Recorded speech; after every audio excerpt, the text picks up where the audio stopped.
Terima kasih pemirsa, Anda masih bersama Berita Pacitan. Mengkudu atau pace menjadi identitas sendiri bagi kota Pacitan. Buah yang dikenal karena rasa pahitnya itu dituangkan ke dalam sebuah ilustrasi di atas kain. Batik pace namanya, menjadi karya identik khas kota 1001 Goa tersebut. Batik buatan Pak Sutri ini dikolaborasi dengan motif abstrak dan justru semakin banyak peminat.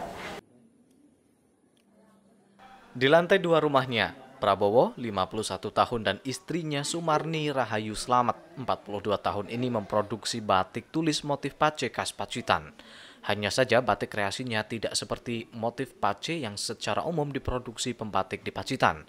Dia mengkombinasikannya dengan motif pace abstrak sehingga lebih cocok untuk dipakai semua kalangan. Di rumahnya, di lingkungan Barehan, Kelurahan Sidoarjo, Pacitan ini, Pak Sutri setiap harinya membatik. Suaminya yang juga pelukis yang membuat pola sesuai pesanan pelanggan. Kemudian mencanting batik menggunakan alat. Hanya saja alat canting yang digunakan berupa canting listrik, sehingga selanjutnya diberi pewarna dan water glass agar batik tidak luntur saat dicuci. Kepopuleran yang diraih batik pace miliknya tentu bukan tanpa alasan. Dirinya membuat inovasi baru dalam motif batik buatannya, perpaduan canting pace sama motif abstrak.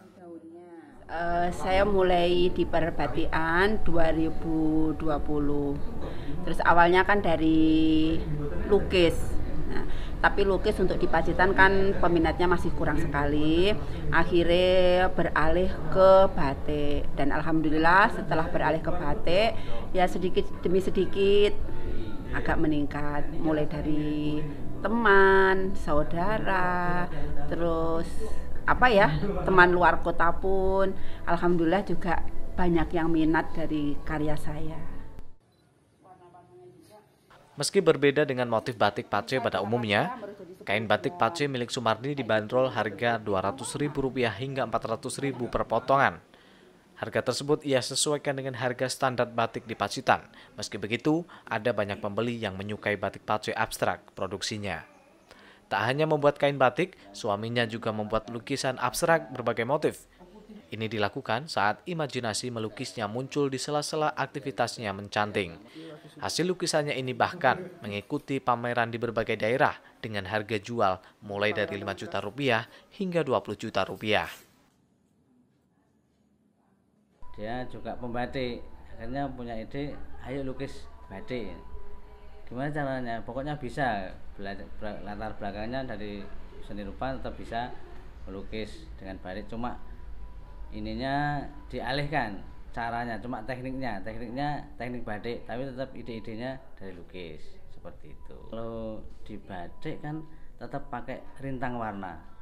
Kalau untuk di lukisnya dia langsung cat ke kanvas, tidak ada proses pencantingan, pemulaan, terus pewarnaan pakai pengunci warna, pengelorotan nggak ada kalau di lukis. Kalau di batik lukis ada rintang warna dan pengelorotan. Batik buatannya pun telah sampai di kota-kota besar, Jakarta, Batam, Palembang, Kediri, Blitar, dan paling jauh Lombok. Trinoto melaporkan.